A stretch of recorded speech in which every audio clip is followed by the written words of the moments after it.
Good morning seventh class history में हमारे द्वारा 1000 वर्षों के दौरान हुए परिवर्तनों का अध्ययन पाठ 1 अध्ययन किया जा रहा है। आज हम इस चैप्टर के लास्ट टॉपिक का अध्ययन करने वाले हैं, जिसके अंतर्गत हमें समय और इतिहास के कालखंडों पर विचार करना है। यहाँ पर आपने इन 1000 वर्षों के दौरान जो परिवर्तन किए गए हैं उनको किस प्रकार से विभाजित किया जाता है, किन किन कालखंडों में किस किस समय में विभाजन किया गया है और क्या परिवर्तन पुराने समय से और आधुनिक समय से उसमें हुए थे, इनका कंपैरिजन करना है। इसमें हुए परिवर्तनों का और स्थायित्व किन परंपराओं और विचारों का रहा था, वो सब आपको अध्ययन करने से संबंधित सामान्य जानकारी इस चैप्टर में पढ़ने को मिलेगी। बच्चों, यहाँ पर हम अपना चैप्टर स्टार्ट करते हैं। बुक में जिन पेज नंबर 12 पर ये चैप्टर दिया हुआ है। जिस भी बच्चे के पास आपकी किताबें हैं वो उसको अपनी खोल ले और साथ में अपने इसका अध्ययन करे। समय और इतिहास के कालखंडों पर विचार करते समय इतिहासकारों के द्वारा समय को केवल घड़ी या कैलेंडर की तरह से ही नहीं देखा जाता है, यानी दूसरे शब्दों में हम कहें तो केवल घंटों, दिन या वर्षों के बीतने के रूप में ही वो इतिहास का अध्ययन नहीं करते हैं।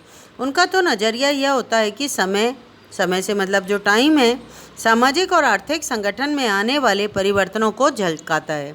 वह ये दिखलाता है कि विचारों और विश्वासों में कितना स्थायित्व रहा है और कितना उसमें परिवर्तन आया है। यदि अतीत को समान विशेषताएं रखने वाले कुछ बड़े बड़े हिस्सों, युगों और कालों में बांट दिया जाए तो समय का अध्ययन कुछ आसान हो जाता है।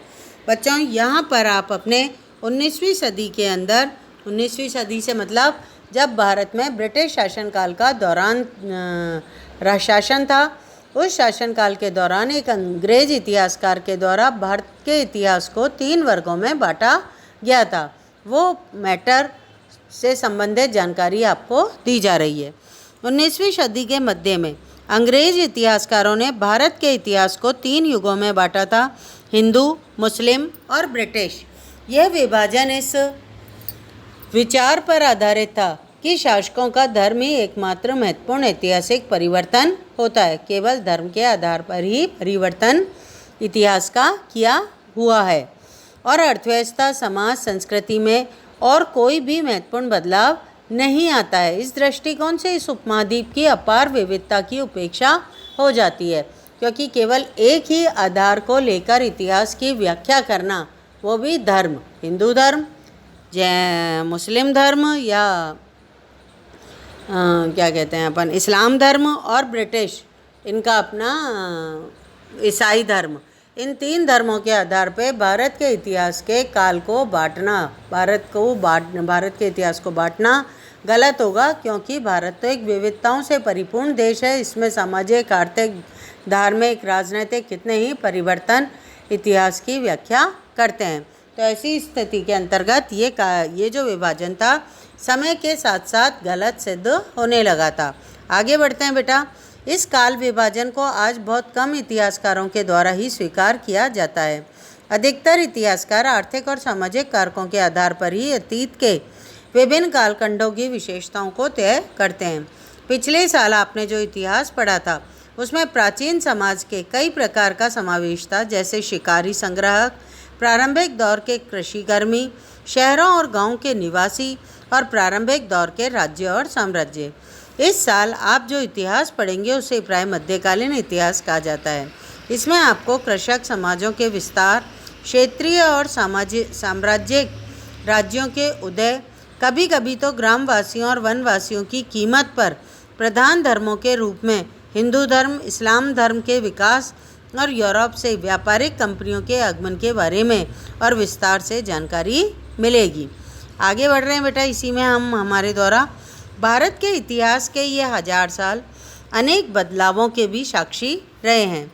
आखिर 16वीं और 18वीं शताब्दियाँ 8वीं और 11वीं शताब्दियों से काफ़ी भिन्न थी, इसलिए इस सारे काल को एक ऐतिहासिक इकाई के रूप में देखना समस्याओं से खाली नहीं है। मतलब जो हमारे द्वारा 700 से 1750 वर्ष तक का इतिहास का अध्ययन किया जा रहा है, इसके अंदर हम प्रारंभिक समय से लेकर लास्ट में जो हमारा 1600 या 1700 का टाइम पीरियड है, उसका कंपैरिजन करें तो उसमें ही हमें चेंज दिखाई देगा। तो ऐसी स्थिति में इस तरह की समस्याओं को साथ में लेते हुए, हल करते हुए ही हमें इतिहास का अध्ययन करना है बेटा। इसलिए इस सारे काल को एक ऐतिहासिक इकाई के रूप में देखना भी समस्याओं से खाली नहीं है। फिर मध्यकाल की तुलना प्राय आधुनिक काल से भी कर ली जाती है। आधुनिक काल तो जो कि भौतिक सुख या भौतिक संसाधन, आज देखो कितनी बड़ी बड़ी रूट की रेलवे लाइनें हैं, सड़कें हैं, एरोप्लेन सुविधाएं हैं ट्रैवलिंग के अंदर या ट्रांसपोर्टेशन के अंदर। फिर संचार के साधन, घर घर में मोबाइल है, आप कहीं पर भी किसी से भी कैसे भी बात कर सकते हो। दुनिया के प्रत्येक कोने की खबर आपको तुरंत हो जाती है, कहाँ पर कौन सी घटना घटित है। तो आधुनिक काल से यदि हम मध्यकाल के समय का कंपैरिजन करेंगे तो आधुनिक काल बहुत अधिक चेंजेबल दिखाई देगा और जो मध्यकाल था वो अधिक रूढ़िवादी दिखाई देगा। लेकिन यदि मध्यकाल का कंपैरिजन हमारे द्वारा प्राचीन काल से किया जाए तो मध्यकाल हमें बहुत अधिक मॉडर्न दिखाई देगा या आधुनिक दिखाई देगा या प्रगतिशील दिखाई देगा।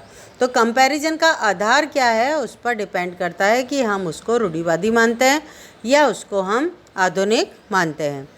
फिर मध्यकाल की तुलना प्राय आधुनिक काल से भी की जाती है। आधुनिकता के साथ साथ भौतिक उन्नति और बौद्धिक प्रगति, बौद्धिक मतलब बुद्धि की प्रगति या डेवलपमेंट का भाव भी जुड़ा हुआ है। इससे आशय निकलता है कि मध्यकाल रूढ़िवादी था और उस दौरान कोई परिवर्तन ही नहीं हुआ। लेकिन हम तो जानते हैं ऐसा नहीं था। इन 1000 वर्षों के दौरान इस उपमहाद्वीप के समाजों में प्राय परिवर्तन आते रहे हैं और कई क्षेत्रों की अर्थव्यवस्था तो इतनी समृद्ध हो गई थी कि उसमें यूरोप की व्यापारिक कंपनियों को भी आकर्षित करना आरंभ कर दिया था। इस पुस्तक के पढ़ते समय हम उन आए परिवर्तन के चिन्हों और यहाँ सक्रिय ऐतिहासिक प्रक्रियाओं को ध्यान देते चलेंगे और जब भी संभव होगा इस पुस्तक में हम जो पढ़ रहे हैं उसकी तुलना पिछली कक्षा में पढ़ी गई बातों से करने का भी प्रयास करेंगे या कोशिश करेंगे। जहाँ तक संभव होगा यह देखेंगे कि कहाँ बदलाव हमें दिखाई दे रहे हैं और कहाँ पर नहीं।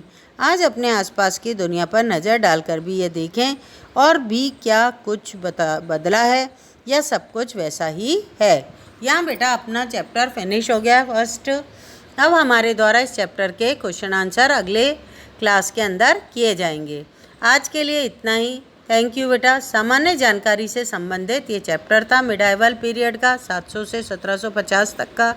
इसके अंतर्गत आपको जो भी जानकारियाँ दी गई हैं अब नेक्स्ट चैप्टर से उसका आप डिटेल में या विस्तृत रूप से अध्ययन करेंगे। थैंक यू बेटा।